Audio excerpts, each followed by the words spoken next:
Sosok asisten rumah tangga Verdi Sambo, yakni Diryanto alias Kodir, dihadirkan sebagai saksi dalam sidang lanjutan kasus Nofriansah Yosua Huta Barat alias Brigadir J. Dilansir dari tribunwow.com, Kodir mengaku menjadi orang yang diperintahkan untuk membersihkan darah Brigadir J seusai pembunuhan terjadi. Dalam kesempatan tersebut, jaksa penuntut umum menanyakan hal-hal yang Kodir lihat ketika melakukan tugasnya itu, termasuk siapa yang menyuruhnya membersihkan TKP.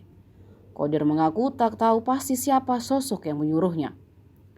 ART yang sudah hampir 10 tahun bekerja di rumah Verdi Sambo itu sedang berada di garasi ketika pria berbaju putih menghampirinya.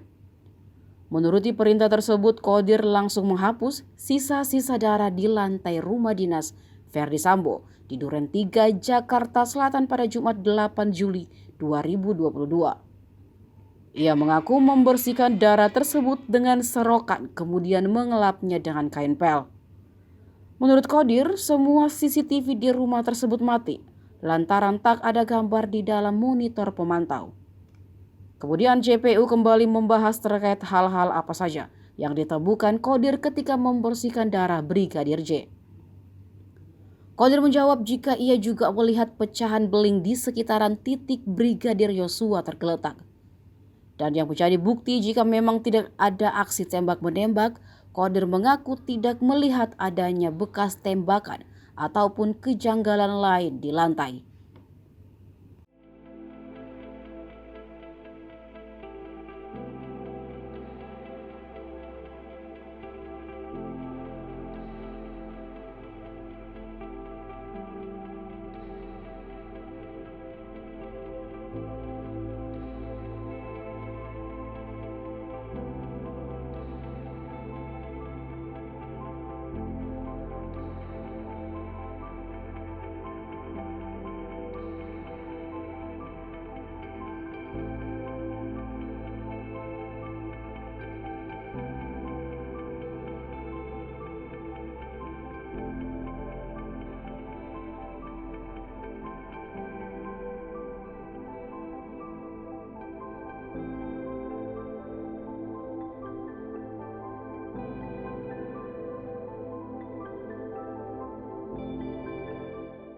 Terima kasih sudah nonton.